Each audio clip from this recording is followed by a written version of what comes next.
Barcelona, 26 de febrer de 1973. Estimat Amat Piniella.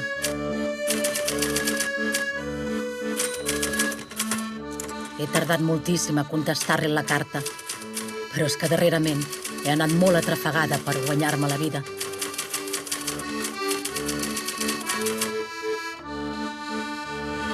Després d'aquest mes passat a París, pel meu llibre Els catalans als camps nazis, en tornar, me n'he donat que aquesta dissortada cada cop ho és més. L'ambient està molt tètric, angoixant.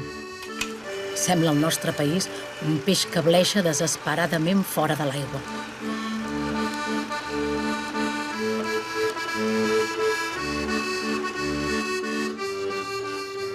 La Montserrat Roig va ser una escriptora, abans que res, una de les principals escriptores catalanes. Va ser feminista, va ser del SUC, va fer de periodista i a part va ser molt viatgera. Fa un retrat molt complet de tot el que han sigut les dones en el segle XX.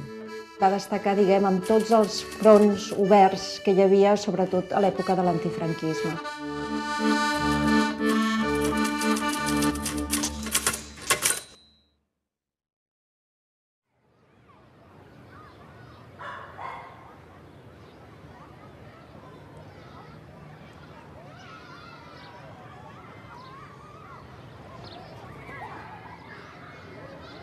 La mare era, per definir-la amb una frase, era una persona que tenia una gran curiositat i es menjava el món per saber-ne més, el món i les persones.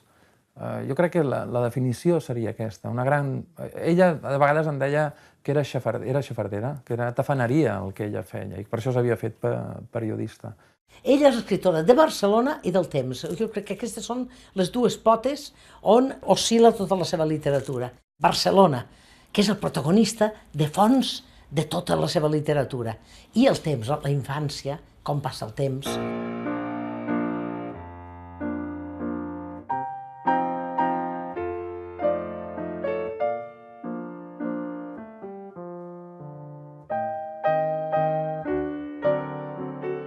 L'àvia seia en un contrallum de la galeria. Tenia la vista minvada i llegia amb lupa. Movia els llavis com si pregués. L'àvia era de seda i vellut, els ulls de mar i les ungles roges. Duia tanara i el cabell li feia aigua neu. Caminava entre pensaments encatifats i murs de memòria revestits de setí.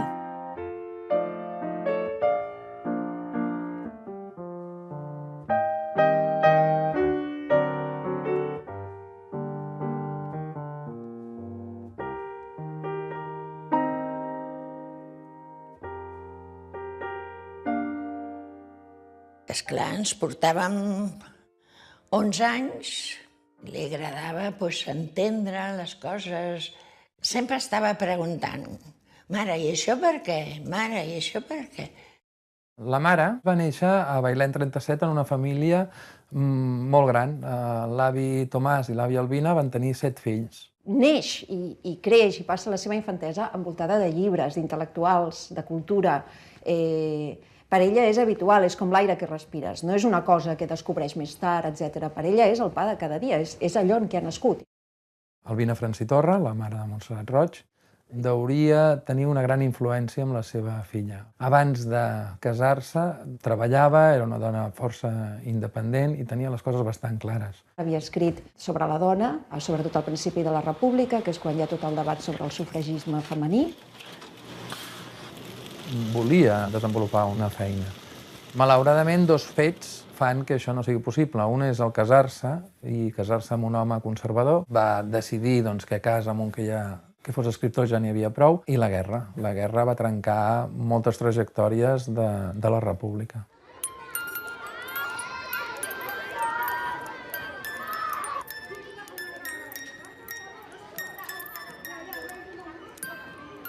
Ella i jo ens vam conèixer al parvulari i la recordo perquè havíem tingut alguns rifirrafes amb les professores d'aquella època. Ella era rebel i es manifestava també en les seves actituds ja des del parvulari. Montserrat Roig amb les monges té una relació allò d'odi directament.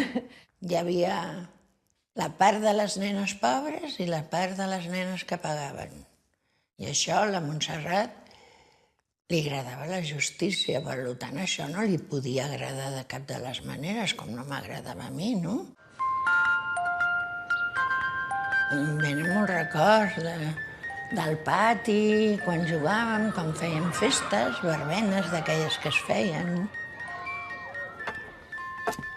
De petita, guardava pedretes a les butxaques i després s'entretenia a tirar-les al cap dels vianants que passaven sota el balcó de casa seva. Els dos llimoners eren allí, a tocar dels patis de l'altra banda, per on un nen li feia llengots i els baladres donaven a la banda esquerra. «Renteu-vos les mans si heu tocat els baladres, que les flors són verinoses», els deia la mare.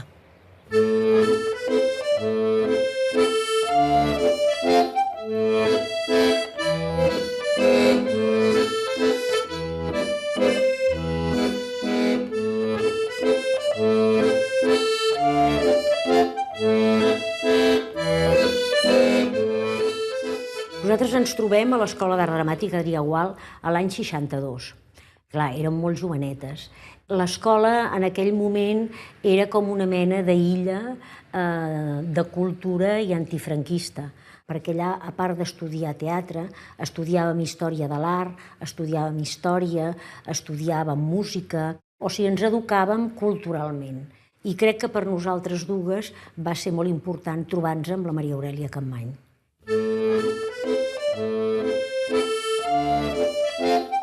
Una dona soltera que manté una relació amb un home més jove, que escriu llibres, que fuma puros i que es vesteix com li dóna la gana.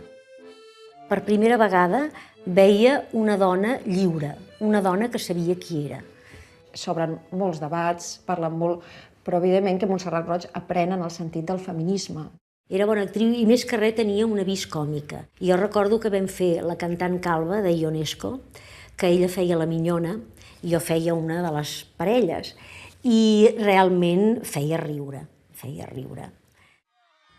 La Natàlia veié un veritable exèrcit de grisos davant seu. A les cantonades hi havia jeeps que esperaven. Semblaven tancs a punt d'entrar en una batalla. Al voltant de la plaça hi havia un silenci estrany, dens, només interromput pels crits i els cants dels estudiants.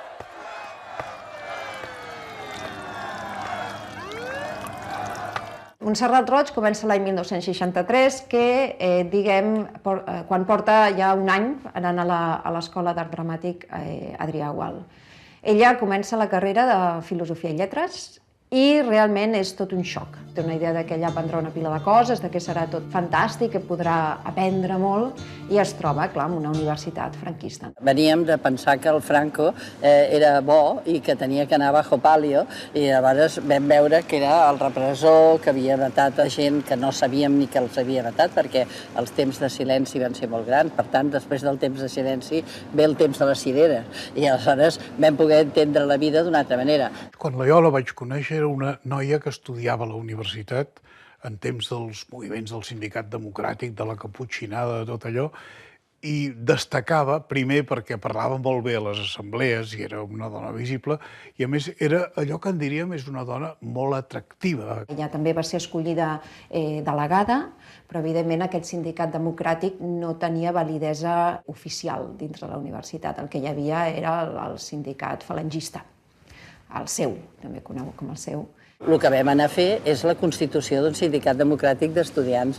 El que va passar és que ens va rodejar la policia i aleshores això va tenir un ressò que probablement si no ens hagués rodejat no se n'hagués enterat ningú.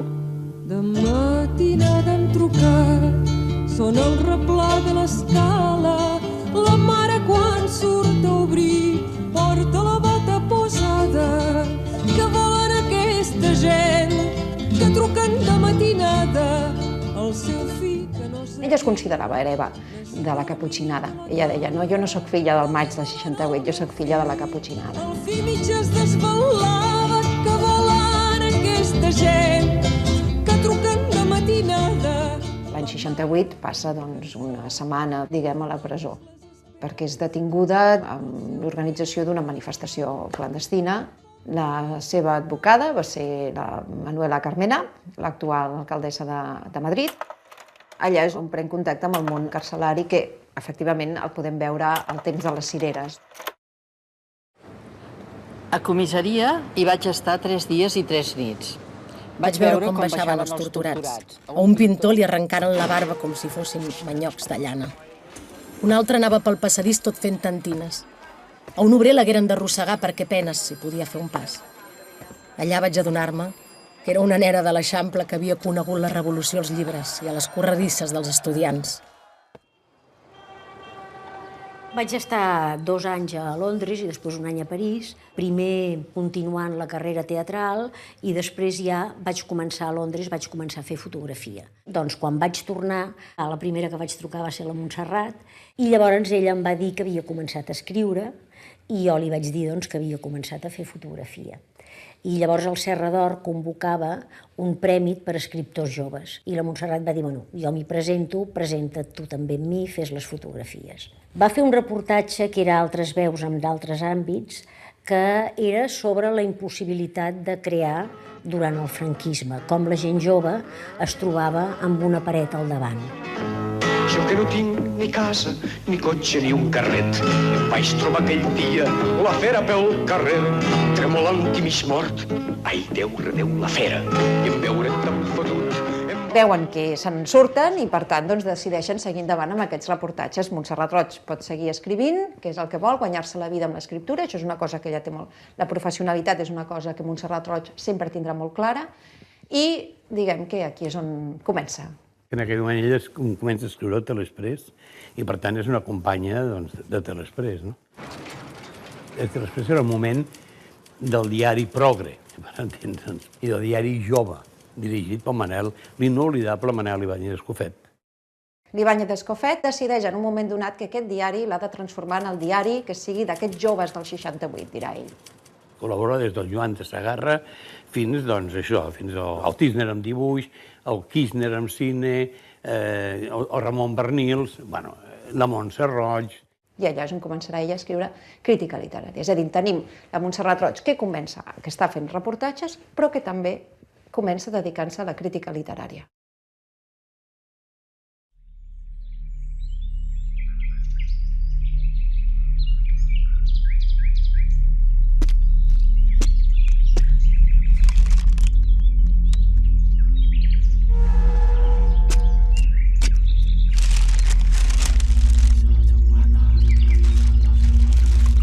Mauthausen, Ravensbrück, la Guerra Civil, els bombardeigs, tot aquest passat que no havia viscut, però que li havien fet sentir com a seu. No les idees, sinó les persones que havia conegut i que serien fantasmes que sempre hauria d'arrossegar amb ella. La por dels anys joves sota el franquisme. Capacitat d'oblit, tot un mestratge, però era just l'oblit? La Montserrat Roig assisteix a una presentació que es fa a l'editorial on ella treballava i es presenta un llibre de Vincenzo Luigi Pappalettera, que era Los SS tienen la palabra. I en aquella presentació d'aquest llibre sent parlar uns senyors darrere que són catalans i que parlen dels camps nazis, o sigui que realment van estar allà. I llavors ella fa aquest reportatge pel desembre de 1972, que és Los españoles en los campos nazis. Va ser l'Amat Piniella, el Ferran Planes i el Joan Pagès. 3 persones claus perquè li van obrir també moltes portes per a les entrevistes. Gràcies a ella vaig fer una de les fotos que m'estimo més.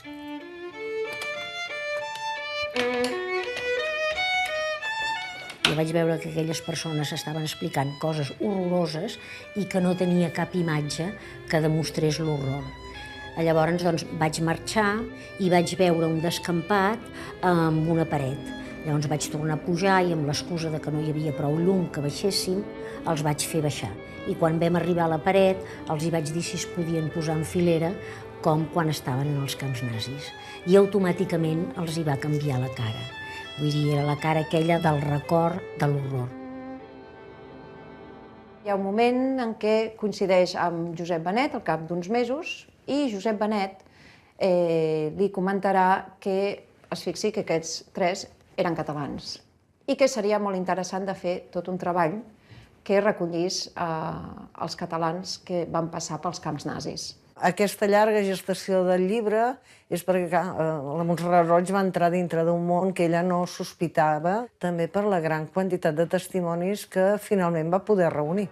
Brama aquesta guerra i ho esguerra tot, i tinc por de perdre'm en un altre front, però em reconforta dir el teu nom, i quan el dic et sento a prop, si ets lluny, Lili Marlene, molt lluny, Lili Marlene.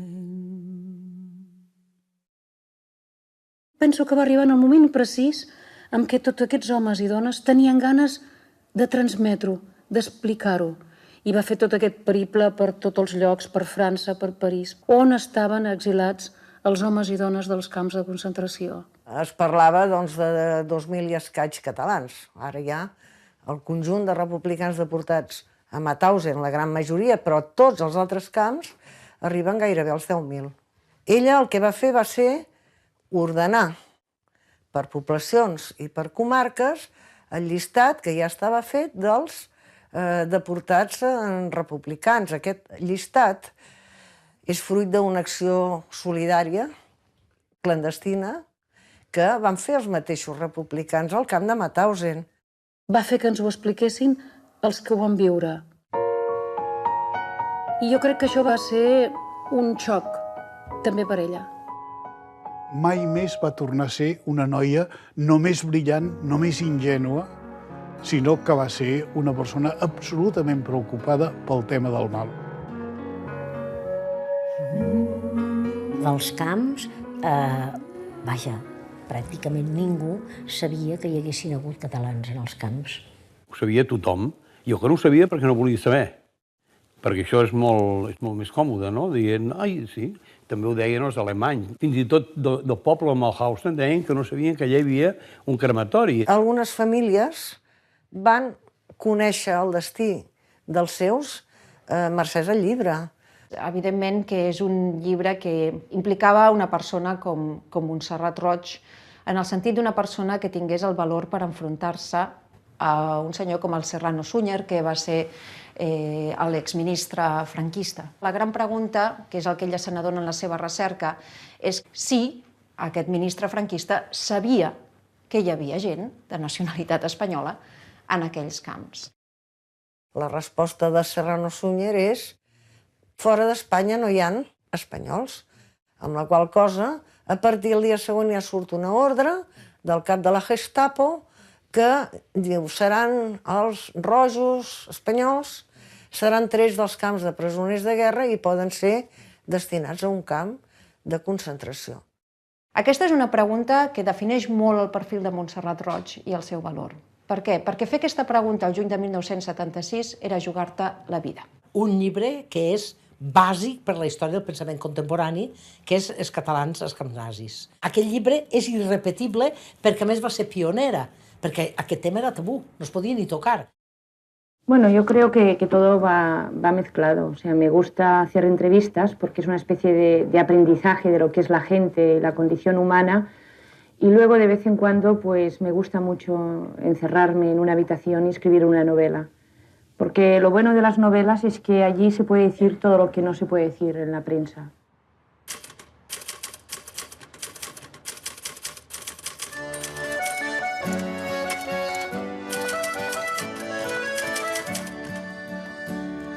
Quand nous chanterons le temps des cerises, les guerres-signoles et merle moqueur seront tous en fête. La mirada de dona és mirada d'escriptora que s'escriu i escriu al món, però encara és considerada des i ara una mirada subjectiva, com si totes les mirades no en fossin de subjectives. Diuen que les dones miren a través d'una escletxa, espien, observen de reüll.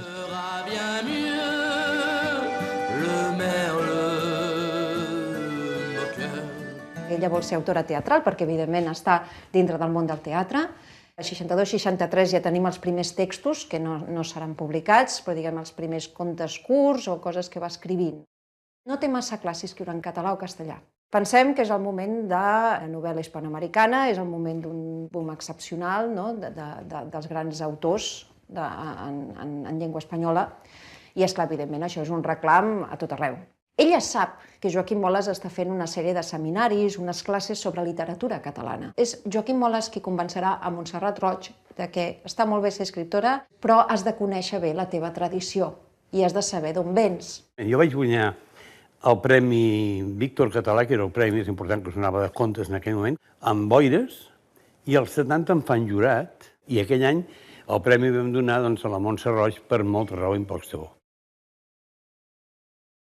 El seu primer llibre és el d'una dona molt brillant. El segon, Ramon Adéu, és la nissaga aquesta que d'això i tal. Després, El temps de les cireres, que va guanyar el Premi Sant Jordi, i és com una crònica dels merders que hi havia a la universitat, dels problemes, per exemple, d'una noia que necessita avortar, i això era una cosa perillosa i clandestina, etc. Agafarà l'Eixample com aquell espai mític, fins al punt de que realment veiem aquesta evolució des de l'estètica realista dels anys 60, amb Ramon Adéu, fins al punt en què arriba a la veu melodiosa, on ja realment s'arriba a aquest lirisme, a aquesta transcendència d'aquest espai mític de l'Eixample, que arriba a aquesta novel·la simbòlica que segueix passant a l'Eixample. Dona moltes vegades el punt de vista de les dones i ho fa també amb aquesta mirada nova, incisiva, penetrant i alhora fins i tot a vegades poètica.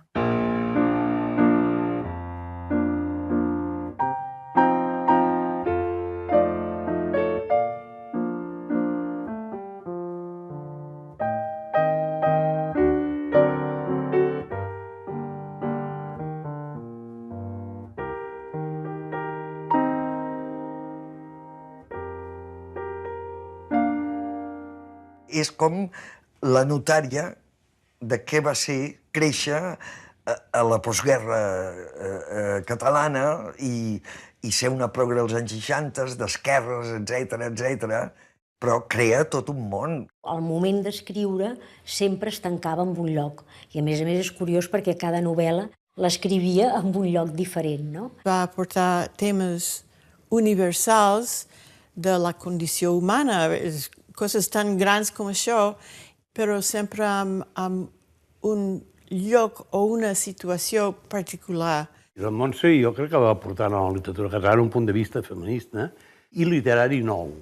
La màxima novel·lista que hi havia en aquest país aquí era Maria de Capmany, deixant de banda la Rodoreda, no? La Rodoreda em preguntava de la Montse. Escolta, és veritat que té morts amb no sé qui, no sé quantos. Jo, bueno, sí, no... Jo sempre dic que jo era el pernil dolç del sàndwich, perquè era amiga de les dues. Elles competien. I jo, clar, com que escrivia poesia, jo era... Ni cap de les dues em tenia cap gelos de cap mena. Ella arriba a la seva maduresa en l'últim llibre literari que publica, que és El cant de la joventut. Que aquí la llegeixes i dius, tan males crítiques que ha tingut aquesta dona, perquè era dona, jove, guapa, i hi havia una crítica absolutament antiquada i absolutament masclista, i li van dir de tot. Però davant d'aquest llibre tothom va callar perquè era d'una perfecció literària com poques vegades s'ha vist.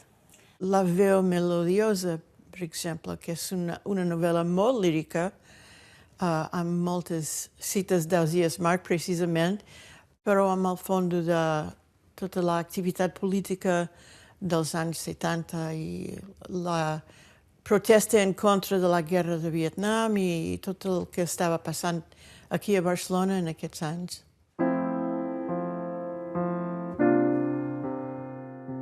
El fet de ser mare, periodista, escriptora, era allò d'anar de bòlit tot el dia.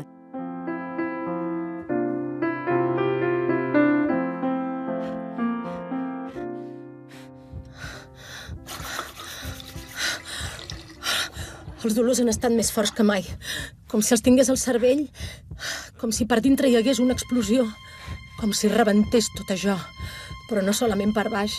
El cap t'esclatarà, els ulls saltaran per una banda, el cervell per l'altra, i arrapada als barrots cridava «No puc! No puc! Qui ho recollirà, tot això?»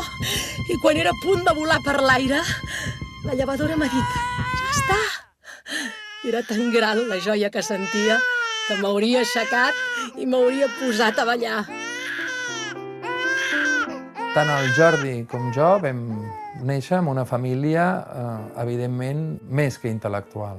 sempre ens han fet veure les coses des d'una profunditat potser diferent que en altres llars. Evidentment que també hi havia molta gresca i molta broma i molta ironia, o sigui, tampoc ens pensem que era tot llibres, però sí que és veritat que normalment havíem de sortir a jugar a pilota, el meu germà i jo sols, perquè o bé la mare havia d'escriure un llibre o bé el pare havia d'escriure un article, i això ho recordem molt bé.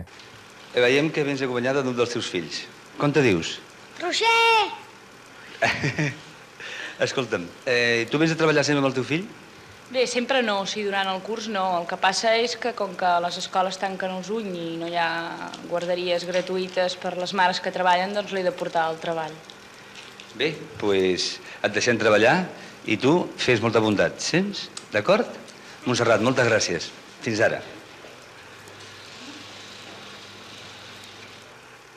Normalment les relacions maternofilials acaben evolucionant i normalment passen per moltes etapes, però arriba una etapa on tu tractes els teus pares o parles amb els teus pares d'una manera determinada, que jo me l'he perduda, malauradament. Però pel que observo al meu entorn és una etapa força maca, on ja comencem a parlar de tu a tu i comencem a entendre'ns i a poder-nos explicar d'altra manera. Si hagués de prendre una decisió important en la meva vida, aniria a veure-la i li comentaria abans. Potser em diria tot el contrari del que vull fer, i jo acabaria fent el que em donés la gana, però com a mínim rebria el seu consell.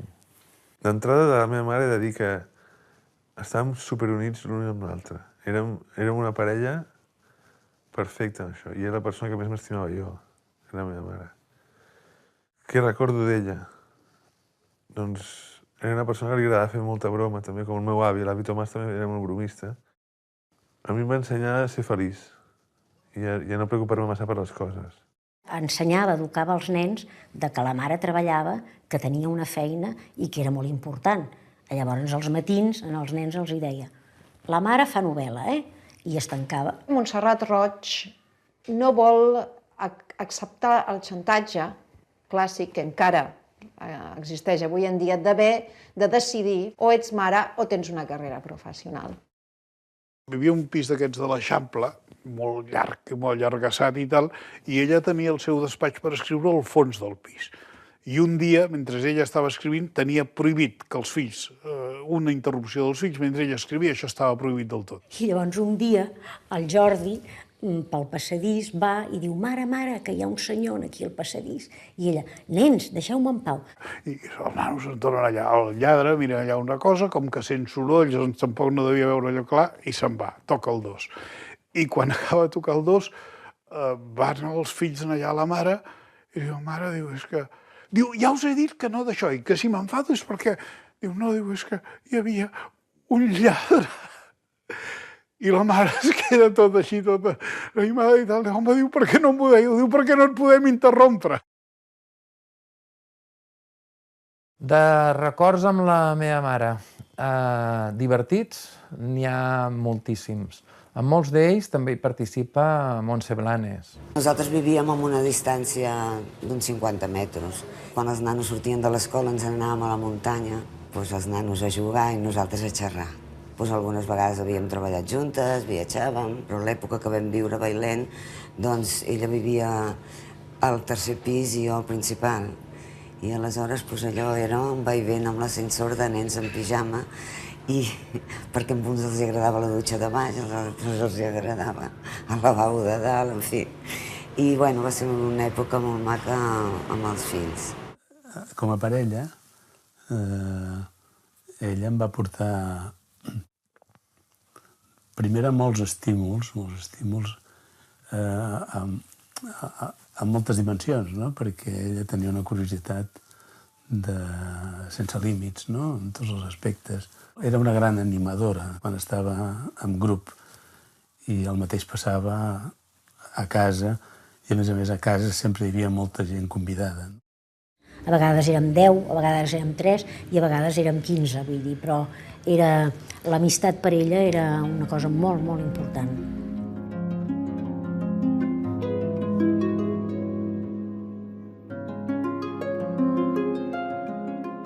Va estar a Bristol, va estar a Itàlia, va estar a Sant Petersburg, va estar temporades a París, va estar a Mèxic, va estar a l'Havana, va estar a Argentina, a Arizona el darrer any, l'anterior de la seva vida. Va estar absent molts períodes, i períodes a vegades llargs, de 6 mesos, 7 mesos, 8 mesos.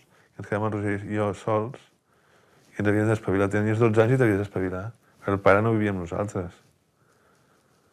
Llavors, a vegades era una mica dur també, perquè clar, ets jovenet i t'imposen responsabilitats. Quan jo tenia 3 anys, que se'n va anar a Bristol, vaig quedar-me a casa els avis. Estimada Maria Montserrat, suposo que deus estar una mica empipada amb mi perquè no t'escric. Ja t'explicaré el perquè de la meva feina. Però primer vull parlar del teu nen. Està molt bé. Menja força. Mai havia vist fer-ho tant. A 7:15 del matí, gairebé cada dia, compareix a la nostra habitació amb uns passeigs de rateta. La teva mare, Albina. L'assumio que torna amb les maletes d'un viatge. I la renyo per haver estat tant de temps fora.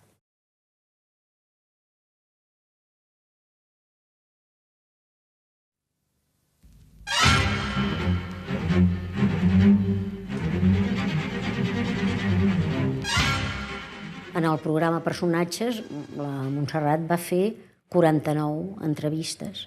Entrevistes molt en profunditat i, a més, en personatges molt interessants que la gent desconeixia, no? Paco Candel, escriptor i senador, viu a la Zona Franca, un barri de colors estrets, balcons amb llençols estesos, flors, geranis, hortències.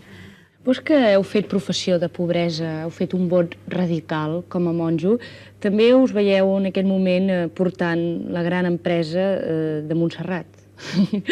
O sigui, les botigues, els self-service, els hotels, etc. Com ho podeu fer? Com us en desempallegueu? Pot fer perillar un matrimoni que la dona tingui més nom que l'home? Es necessita tenir molta comprensió. Quina és la teva idea dels països catalans? Per mi la significació dels països catalans és la significació de que tots estem sota una mateixa cultura i un mateix idioma i unes mateixes maneres de fer. Sabíeu que anàveu als camps de la mort? Sí, estàvem conscients. A més, ens van llegir la sentència el dia abans de marxar. Amb quina moral hi anàveu? Amb una moral de ferro. Podríem dir que tu ets un pensador que el que et mou en realitat és un gran amor a la teva terra i un gran amor a la humanitat. Encara que sigui un final molt transcendent. Sí, realment, però per fer una ovació al final t'ha sortit una frase molt rodona. Montserrat Roig forma part de la primera generació del que diem l'intel·lectual mediàtic. Crec que la Montse era bona entrevistant perquè sabia escoltar i donar confiança a l'entrevistat. Aporten a Miramar i en els programes gent que no és de la seva corda, però que ja volen que s'incorpori. Doncs l'Aurèlia Capmany fa programes el Lluís Maria Güell, la Mercè Vilaret, el Joan Anton Benach, la Montse Roig, jo. Quan vam arribar als 49 personatges, a televisió van dir que ja està bé, que ja n'hi havia prou, que ja no hi havia més personatges. I llavors vam fer una exposició a la Virreina dels 49 retrats, que eren només 49 personatges, que és el que ens havien deixat fer.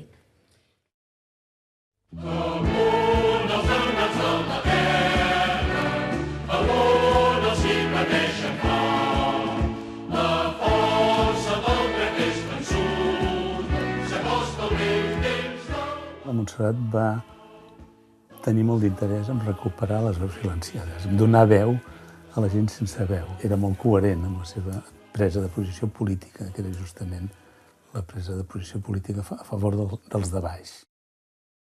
Aviam, ella entra al PSUC a l'any 68, on ella té un compromís amb el comunisme considerable. Tendia més a ser una defensora dels sectors obrers. Jo li deia perquè ets una noia de l'Eixample de Col·legi de Nenes Riques.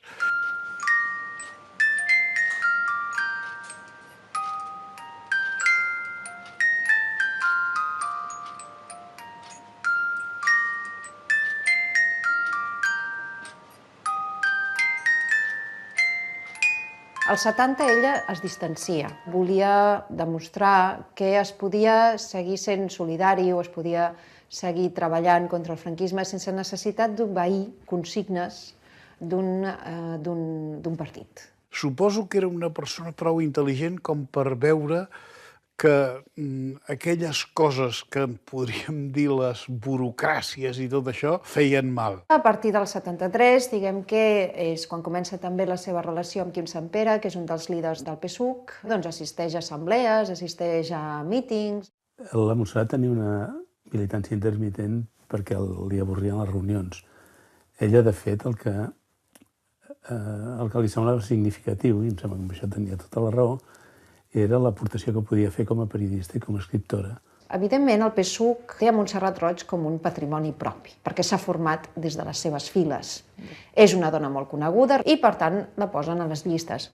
Ja no aconsegueix l'escó i diguem que aquí és una mica on ja la veiem distanciada. A més de ser una persona del PSUC, era una persona feminista, que connecta amb les reivindicacions feministes i connecta molt a fons. Ja en aquella època s'estava parlant del feminisme de la diferència, és a dir, ella ja va ser de les que va assumir i va difondre aquesta idea de que una de les aportacions importants del feminisme era feminitzar la vida col·lectiva. Nosaltres estàvem preparant les Jornades Catalanes de la Dona. Llavors jo em vaig aixecar i vaig intervenir, en plan feminista una mica exagerat. Acabava jo d'intervenir i s'aixeca una noia guapíssima, alta, amb aspecte molt moderno, i es posa a defensar la meva intervenció amb gran entusiasme. I aquesta era la Montserrat Roig.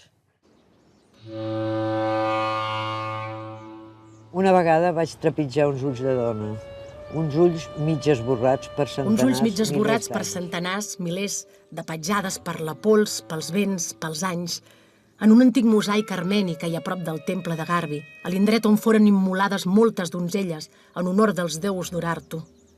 Eren uns ulls sense nas, sense boca.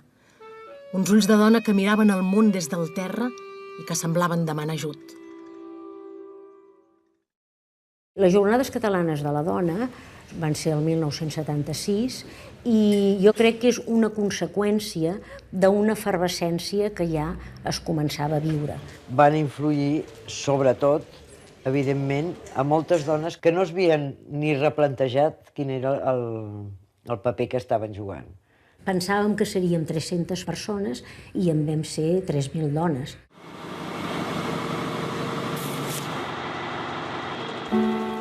Després del maig del 68 és quan el moviment feminista francès, per exemple, agafa molta força.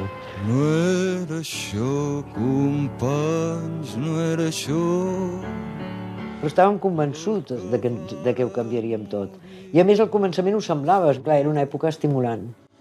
Pel que vàrem plorar tants anels, potser cal ser valents altre cop i dir no, amics meus, no és això. No és això, companys, no és això.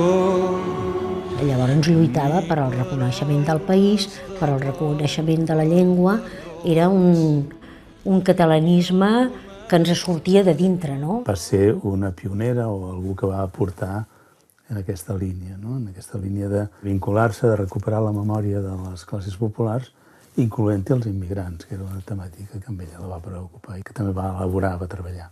Els seus escrits, les seves novel·les i la seva manera de dirigir-se a tots nosaltres era sempre apoyant els països catalans i sempre molt preocupada per la llengua.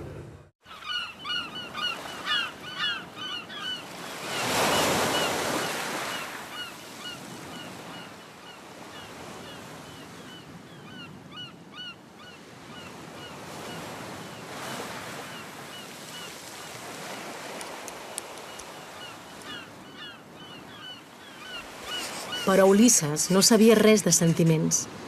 La majoria dels homes no sabeu res de sentiments. Venen, es presenten davant vostre com ànimes encantades, us fereixen i us sorprenen.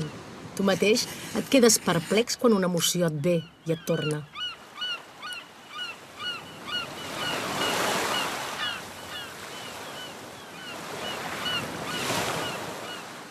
L'Hora Violeta és una novel·la que la Montserrat Roig va escriure a Formentera, en concret a Escaló.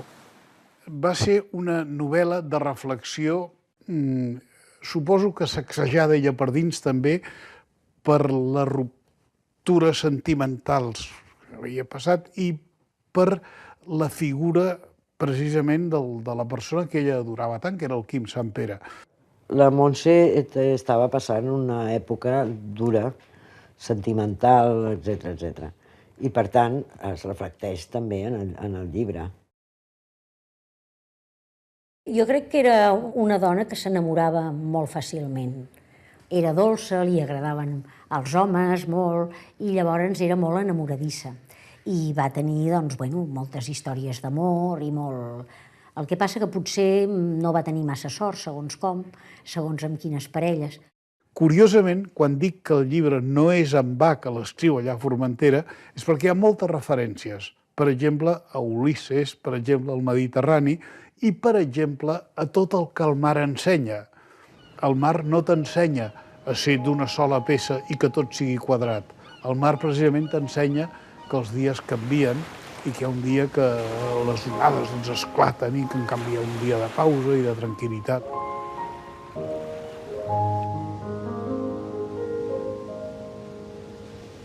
Va reconstruint les seves experiències que ha tingut al llarg dels 70s, també surten les amigues, són molt importants per Montserrat Roig. Parlo de Pilar Aymeric o parlo de Montserrat Blanes. Recuperava tota una època i una visió de la dona. Penso que ella deia la mirada per la finestra. Va viure molt l'amor físic. Es va entregar a la plenitud. Va sofrir, però va viure.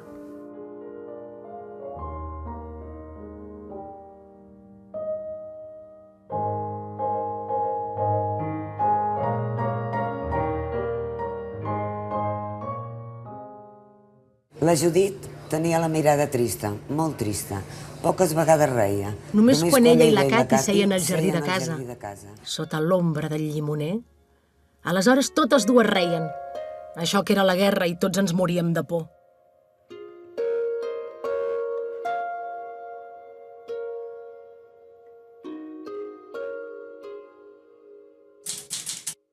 Vaig estar-me a la ciutat de Leningrad durant gairebé 2 mesos de l'any 1980. Hi vaig veure neu, pluja i també les famoses nits blanques.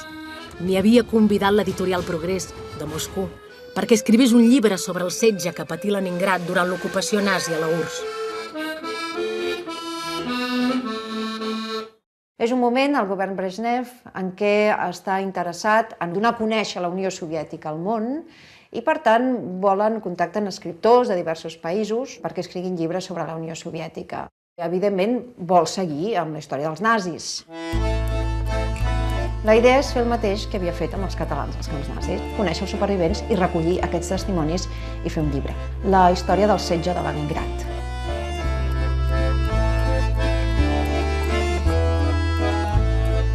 Fui caminando sin nada que hacer a la casa de los escritores en Leningrado. Es una escritora de Barcelona, dijo mi amiga. Iba a escribir un libro del bloqueo de Leningrado. D'aquí sortirà un primer llibre, que és en castellà, perquè els interessava fer un llibre en castellà, que és Mi viaje al bloqueo, que patirà la censura soviètica. D'aquí, a Montserrat Roig li quedaran moltes peces, no acabarà d'estar contenta amb aquest llibre, perquè hi ha moltes coses que no pot dir, i escriurà L'Agulla Daurada.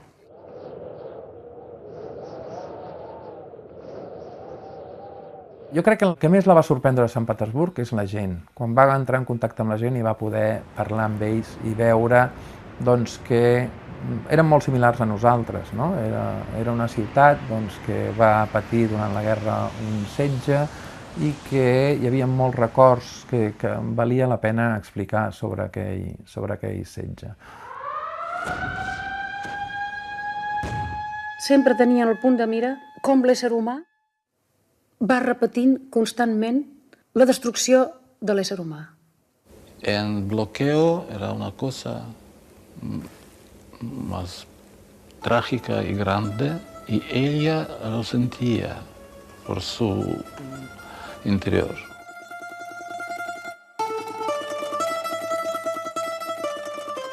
La Galina era de Leningrad. Durant el bloqueig van morir els seus pares i el germà petit. El pare va morir a prop d'un canal i quedà colgat per la neu. La mare moria al llit, de fred, al costat de la Galina, embogida perquè no arribés algú i se li mengés la filla. Quan la Galina tornà de l'evacuació, al cap d'uns mesos d'acabada la guerra, va olorar l'aire de la ciutat. Tot estava impregnat d'una flaire molt dolça. Era l'olor de la mort.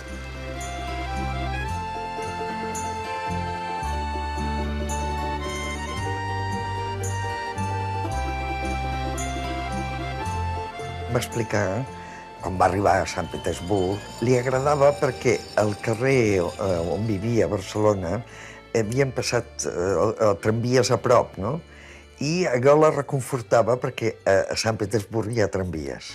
Ella es fascina per aquest país i fins i tot començarà a estudiar rus. Amb tota la informació que va trobant i tal, clar, s'endinsa en la ciutat. I després també es va enamorant allà. Segons em havia dit ella mateixa, la fascinació de Sant Petersburg és que es va enamorar. Bueno, joven, con ojos brillantes, dije, ¿do you like Leningrad? Ella me miró y en el mismo tono de una ironía ligera, dijo, oh, yes. And encontramos en la mirada y se empezó. La María Zambrano ya ho diu, que para amar a una ciudad hay que amar a alguien de esta ciudad.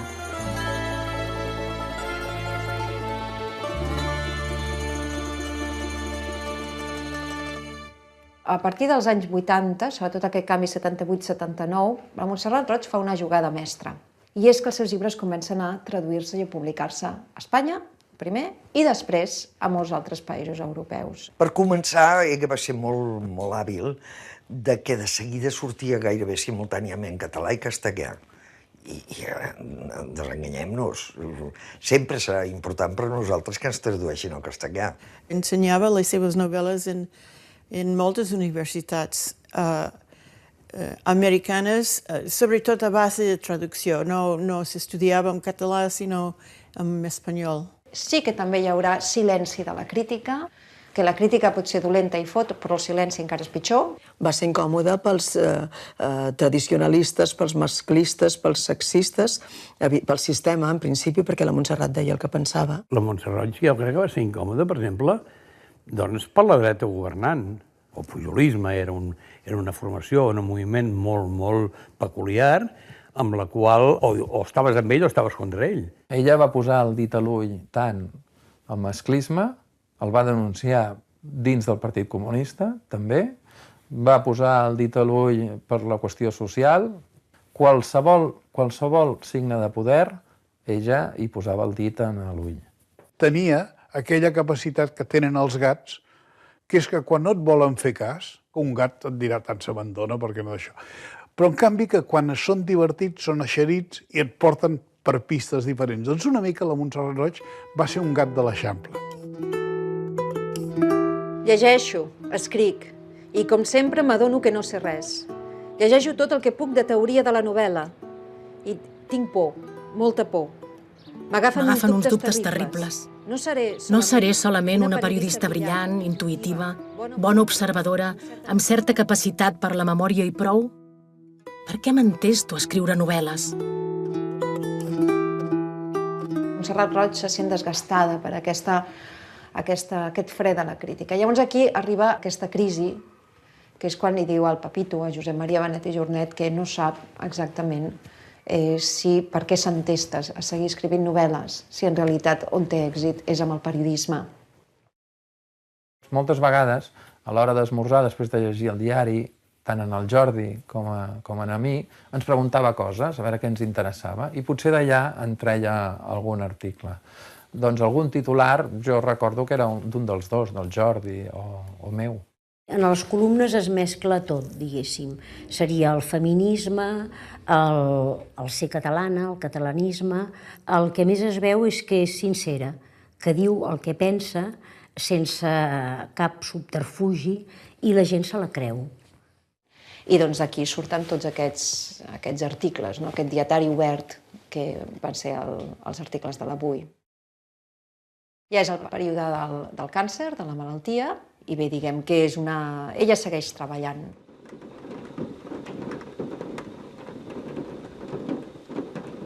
T'escric un diumenge al matí, mentre espero l'hora d'anar a missa. Aquí tot marxa bé. I tu, com et trobes? Sé que un dia a les 3 de la matinada, hora de Barcelona, vas telefonar a l'August. Et passa alguna cosa? És que no et trobes bé? La teva mare, Albina. Un dia la Montserrat em va trucar i em va dir que estava malalta. I vaig dir, bueno, ja ens veiem de seguida. Recordo que vaig penjar i em vaig posar a escombrar. I vaig pensar, per què escombres? No sé, tenia ganes de fer neteja. Suposo que volia fer alguna cosa i no sabia què fer. I després ja ens vam veure i ja, bueno, vaig intentar acompanyar-la tot el que vaig poder. Quan se'n va anar als Estats Units, en realitat ja estava malalta, que aquest va ser el gran disbarat de la Montse, perquè ja no estava bé, tenia un problema d'un bulto, no sé què, però se'n va anar als Estats Units perquè podia anar a una universitat a fer un estatge llarg i quan va tornar estava fatal. Ella encara la malaltia amb valentia, amb una gran valentia. Amb la seva malaltia fa campanya perquè les altres dones es facin mamografies, es vigilin, fa taules rodones. I recordo que una de les pors que tenia la meva mare era a l'hora d'anar a la platja, perquè la malaltia era evident físicament, i aleshores vam organitzar una baixada a la platja com si fóssim una trup de pallassos, tots disfressats, amb barrets, i va ser un moment molt alegre. Aquestes fotos els hi vaig fer quan ella ja estava malalta i em va dir, va, fes-me fotos, que igual em tindré que tallar el cabell o així. I llavors li vaig fer una sessió molt bonica, amb tot l'amor i l'estimació. Quan li van fer la quimio i li va caure el cabell i es posava uns sombreros i ens estava molt divertits i estava molt guapa i tal, se la veia com animada, no? Després, l'última etapa, estava emprenyada.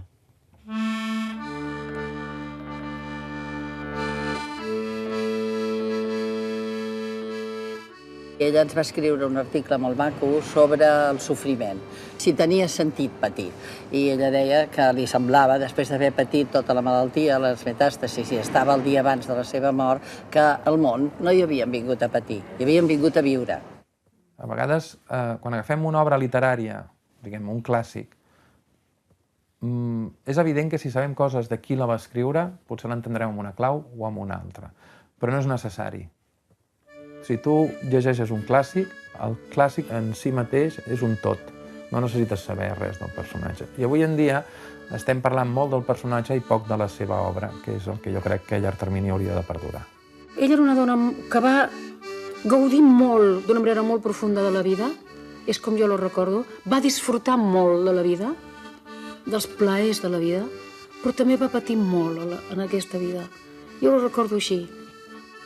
I un dels goig més grans meus és de pensar que després de 25 anys, que ja no hi és físicament, però sí que hi és per tots els llibres escrits que ella va deixar. Està present per tothom. Era un personatge incòmode per a molta gent, perquè era un personatge d'esquerres, era guapa, era brillant, combativa. El més important per ella era viure. Viure la vida, viure sense cap mena de límits. Forçada a viure de nou 30 vides. Mare afectuosa sense complex de culpa. Mare histèrica, en tots els complexos del món. Mare intel·lectual que dona conferències sobre la condició de la dona. Amb ella que sap teòricament com donar satisfacció al mascle de torn, amiga i confident d'altres dones. I tot perquè la Mar havia decidit d'anar-se'n.